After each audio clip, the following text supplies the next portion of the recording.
बहुत समय से भारत रिक्वेस्ट कर रहा था पाकिस्तान से कि हमें अफगानिस्तान जाने दो, हमें तजाकिस्तान जाने दो, उज्बेकिस्तान जाने दो, किर्गिस्तान जाने दो, कजाकिस्तान जाने दो, तुर्कमेनिस्तान जाने दो, ईरान जाने दो।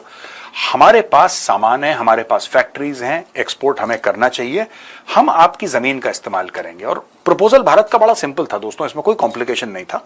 प्रपोजल यह था कि दोस्तों ये अमृतसर है, अमृतसर से हमारी गाड़ियां चलेंगी, 25 किलोमीटर दूर बॉर्डर आ जाता है, उसके अंदर लाहौर है, लाहौर से सीधा ये गाड़ियां जाएंगी पेशावर, पेशावर के आगे बॉर्डर, और वहां से काबुल के लिए गाड़ियां रवाना हो जाएंगी। ये पूरा सफर दोस्तों अगर रोड ठीक हो तो ट्रक एक दिन में तय कर ले। ये इतना कोई ज्यादा नहीं, क्योंकि पाकिस्तान की चौड़ाई बड़ी कम है। ये एक दिन के अंदर बंदा सफर कर सकता है, या फिर एक रात रुक जाए ट्रक, अगले दिन पहुंच जाए, वॉट एवर द केस में भी, वॉट एवर द केस में भी। ये सीधी सीधी रोड है। देखिए मैं फिर से बता रहा हूं आपको, अमृतसर, लाहौर, पेशावर, पेशावर खैबर पख्तूनख्वा की कैपिटल, और यहां से सीधा अंदर काबुल। चलिए मैं कह रहा हूं 2 दिन का रास्ता मान लीजिए, ठीक है जी। यहां से अमृतसर, पेशावर, तजाकिस्तान, काबुल से उज्बेकिस्तान, काबुल से तुर्कमेनिस्तान। यहां पे अगर अमृतसर से नहीं, हम लोग सीधा हमने यहां से करना है जैसलमेर से, ट्रक्स आपके छूटे जैसलमेर से, ये लड़काना गए, लड़काने से सीधा सीधा ये ईरान हिट करते हैं। ये बलूचिस्तान का एरिया नीचे, ये वाला एरिया, इजी पीजी, सीधा यहां से। पाकिस्तान ने मना कर दिया। पाकिस्तान ने इसलिए मना करा क्योंकि पाकिस्तान को पता था कि फाइनेंशियल उसका फायदा बहुत होगा, पैसे उसको खूब मिलेंगे। उसको पता था कि अरबों की डील है, और बैठे बैठे बिना अपनी जेब से एक दमड़ी लगा के पाकिस्तान को अरबों डॉलर हर साल मिलेंगे ट्रांजिट फीस। लेकिन कहते हैं ना कि एक अनेक प्रजाति होती है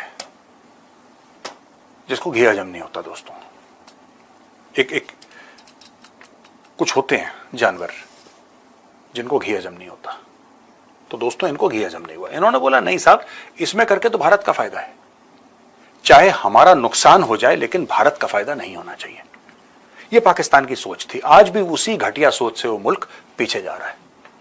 अगर यह बात मान लेता तो भारत को तो फायदा होता, लेकिन पाकिस्तान को ज्यादा फायदा होता, क्योंकि भारत की तो फिर इन्वेस्टमेंट थी, भारत को तो फिर इंफ्रास्ट्रक्चर बनाना पड़ता। पाकिस्तान को मुफ्त में कुछ ना करके सिर्फ ट्रक जा रहे हैं, एक्सपोर्ट कर रहे हैं, पाकिस्तान इस कॉरिडोर का हिस्सा बन जाता। ये जो इन्होंने काशगर वाला चूरन खा रखा है ना, ये कोई चीजें नहीं होनी थी।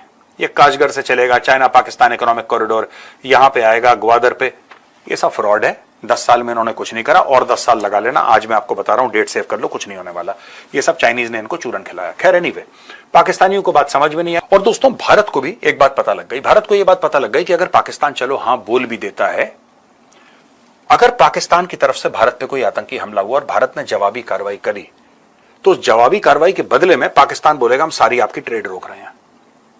भारत में एक थिंकिंग आ गई कि Pakistan is not a reliable partner. आप पाकिस्तान पे भरोसा नहीं कर सकते, गद्दार लोग हैं, ये गद्दारी करेंगे, ये एंड टाइम पे धोखा आपको देंगे।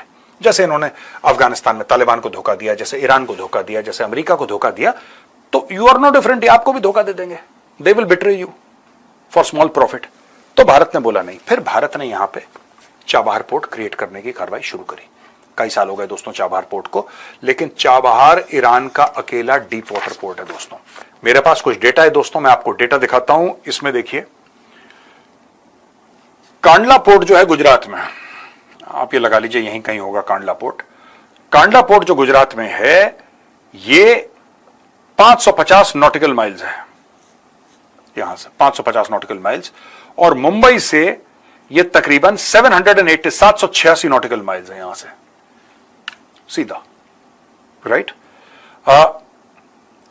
ये हमें अपॉर्चुनिटी देता है कि आप पाकिस्तान को बिल्कुल बाईपास कर दें, क्योंकि जब पाकिस्तान से बात करी थी तो उन्होंने बोला कि नहीं, ये सब बकवास इन्होंने करी। जब हमने अफगानिस्तान में जब गेहूं की जरूरत पड़ी थी, जब लोग भूखे मर रहे थे, तब पाकिस्तान ने मना कर दिया। तो अब सबको क्लियर हो गया कि ये यू कैनॉट ट्रस्ट पाकिस्तान, आप भरोसा नहीं कर सकते। ये गद्दार लोग हैं, दगाबाज लोग हैं, तो बोला इनको आउट करो। इनकी दो कौड़ी की औकात नहीं, दूर रखो, इनको घी हजम नहीं होता। यहां से भारत ने अपनी ऑल्टरनेट रूट बनाई और ये जरदान है दोस्तों, यहां से बनेगी रेलवे लाइन सीधी। यानी कि भारत जो मटेरियल भेजेगा यहां से, अब यहां से सारा का सारा मैन्युफैक्चरिंग का मटेरियल है ये जाएगा यहां से भारत के अलग, क्योंकि भारत में रेलवे सिस्टम बहुत तगड़ा है। There is a huge massive railway system in India. आप ये समझ लीजिए कि जैसे कलकत्ता में कोई चीज बन रही है, आपकी यहां पे बेंगलोर में कोई चीज बन रही है, चेन्नई में बन रही है, कोच्चि में बन रही है, मुंबई में बन रही है, सारी की सारी एवरीथिंग कम्स हियर, राइट। यहां पे चीजें आई, आपने यहां से या मुंबई से जहां से भी आपको भेजना है, आपने सीधा भेजा यहां पे, you send it here to Chabahar. अब आपको अफगानिस्तान भेजना है, अफगानिस्तान कैसे भेजेंगे? आपने यहां पे कंटेनर टर्मिनल आपका बहुत बड़ा सा है, यहां से आपने रेलवे लाइन में डाला मालगाड़ी में और सीधा टक से करके अफगानिस्तान पहुंचाया। अब दोस्तों भारत ना इसके आगे ले जाएगा इसको। मैं आपको बता दूं, जरदान जो है that is only one part of the railway track. ये जो रेलवे ट्रैक का पूरा सिस्टम है, ये तुर्कमेनिस्तान भी जाएगा, ये पूरा ईरान पार करके यहां पे आपका ये देखिए, बिल्कुल ये क्या है, इराक है, ये कुवैत है, ठीक है जी, यहां से तुर्की है, ये आपका आर्मेनिया है, ये तुर्कमेनिस्तान है, ऊपर पूरा कजाकिस्तान, उज्बेकिस्तान, किर्गिस्तान, तजाकिस्तान, पूरे स्थान यहां पे बैठे हुए हैं। और आपको सिर्फ और सिर्फ जो आपको रेलवे ट्रैक बनाना है, आपको ईरान के अंदर बनाना है। How difficult is that? Bharat के लिए कोई मुश्किल नहीं है। आपको ईरान में रेलवे ट्रैक्स बनाने हैं जो इंडिया यूज कर सके, फिर इंडिया को तुर्कमेनिस्तान भेजना है, यहां से आपने रोड बनाई, सीधा उज्बेकिस्तान चली गई, तजाकिस्तान चली गई, किर्गिस्तान चली गई, कजाकिस्तान चली गई, सीधा सीधा यहां से सब कुछ पास पास है। एवरीथिंग इज क्लोज बाय, सब का सब, ये सारा का सारा खेल 800 से लेकर 1500 किलोमीटर के दायरे में है। It's not too difficult for India. तो ये इंडिया का गेम था दोस्तों, जो पाकिस्तान अगर शामिल होता, पाकिस्तान को फायदे होने थे, लेकिन जैसा मैंने बोला उनको घी हजम नहीं हुआ। कोई बात नहीं, हमने अपना घी ईरान में डाल दिया, ईरान को हजम हो गया। अच्छा जी, अब मैं आता हूं उस बात पे, कई लोग मुझसे ये पूछते हैं कि मेजर साहब स्टोरी इसकी क्या है यार, आप ये बताओ कि अमेरिका के सैंक्शंस हैं ईरान के ऊपर। अगर अमेरिका के सैंक्शंस हैं ईरान के ऊपर, तो अमेरिका क्यों अलाउ करेगा? पहली बात तो अमेरिका से कोई परमिशन नहीं मांग रहा दोस्तों, कोई अमेरिका से परमिशन नहीं मांग रहा। अमेरिका को अगर गलतफहमी है कि भारत उसके सामने एक एप्लीकेशन डालेगा कि dear sir please allow us, तो ये भारत ने ना कभी मांगा, ना कभी भारत मांगने वाला। लेकिन अमेरिका क्यों इस चीज में ज्यादा दखलंदाजी नहीं कर रहा है? क्योंकि अमेरिका अफगानिस्तान को स्टेबलाइज करना चाहता है, and without money and economy there is no stability. अफगानों का तो कुछ नहीं, वो लड़ते रहेंगे यार, वो 1000 साल से लड़ रहे हैं, 1000 साल और लड़ लेंगे। अमेरिका बहादुर ये कहता है कि भाई रिकंस्ट्रक्शन ऑफ अफगानिस्तान का क्या हो रहा है, कौन करेगा? तुम तो आए, 20 साल तुमने राज करा, तुमने बिल्कुल यहां पे जिसको कहते हैं कि सब उखाड़ दिया, फसलें बर्बाद, सड़कें, सब कुछ तुमने कर दिया। भारत ने रिकंस्ट्रक्शन का काम करा है। तो यहां पे दुनिया में ग्लोबली किसको एक रिलायबल पार्टनर माना जाता है अफगानिस्तान के लिए? किसने वहां की पार्लियामेंट बनाई, किसने वहां की सड़कें बनाई, किसने वहां के डैम बनाए, किसने वहां के स्कूल बनाए, किसने अस्पताल बनाए, किसने लाइब्रेरी बनाई, किसने यूनिवर्सिटीज बनाई? वो भारत था। भारत ने 3 से लेकर 4 अरब डॉलर की इन्वेस्टमेंट वहां पे करी है। भारत ने जॉब अपॉर्चुनिटीज क्रिएट करी अफगानिस्तान के अंदर, भारत ने बहुत कुछ करा है।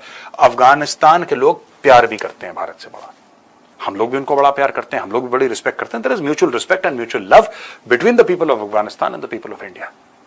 तो भारत ये कहता है देखो यार, पाकिस्तान अलाउ करेगा नहीं, आपको ईरान से ही जाना है और आपको रिकंस्ट्रक्शन ऑफ अफगानिस्तान डायरेक्टली करना है। इसलिए अमेरिका कहता है चलो ठीक है। अमेरिका भी इसमें कुछ ज्यादा नहीं बोल रहा दोस्तों। तो ये सारी की सारी चीजें समझने की जरूरत है। ये जो रेलवे लाइन है, मैं फिर से बताता हूं, ये जो रेलवे लाइन है यहां से, ये जो आप तिकोना देख रहे हैं, ये वाला, ये जो आप कॉर्नर देख रहे हैं आप, बिल्कुल इसके 41 किलोमीटर के आसपास ये रुकेगी। उसके बाद रोड से अफगानिस्तान में चले जाएंगे। 41 किलोमीटर एक्चुअली जरदान का शहर है। रेलवे लाइन तो साइड से जाएगी ना, जाहिर सी बात है, it will be closer to the border, और बिल्कुल पाकिस्तान को छूते हुए निकल जाएगी और अफगानिस्तान में सारा का सारा मटेरियल। अब बताइए आपको क्या खरीदना है? आपको भारत की गाड़ियां चाहिए, खेती के लिए आपको ट्रैक्टर चाहिए, भारत की मोटरसाइकिल्स चाहिए, आपको क्या चाहिए, फिजिकल गुड्स, आपको जो भी चाहिए, everything will go via this and it will go to entire area. दोस्तों ईरान जो है ना, ये जो आपकी नॉर्थ साउथ ट्रांसपोर्ट कॉरिडोर है उसका भी बहुत अहम हिस्सा है। और नॉर्थ साउथ ट्रांसपोर्ट कॉरिडोर जैसा हमने आपको बताया था, ये भाई सेंट पीटर्सबर्ग है, राइट, सेंट पीटर्सबर्ग है। तो यहां से of course it comes to Iran from here also, here पूरा कनेक्ट करके यहां से आती है। बट नॉर्थ साउथ एक अलग मैटर है ट्रांसपोर्ट कॉरिडोर का। लेकिन यहां पे अगर आप इमीडिएट एरिया देखें, आप देखें सेंट्रल एशिया का एरिया, आप और भी एरियाज आसपास देखें, आपको एक बात ये पता लगती है कि भारत का जो इन्वेस्टमेंट है ये लॉन्ग टर्म इन्वेस्टमेंट है, बड़ा जबरदस्त इन्वेस्टमेंट है और इससे सबको फायदा होने वाला है।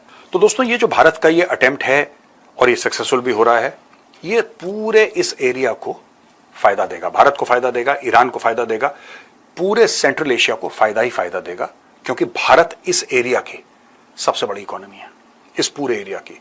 अगर आप चाइना को अलग यहां से कर दें तो इस पूरे एरिया के आप देखिए यहां पे, इस पूरे एरिया की यहां पे India is the largest economy.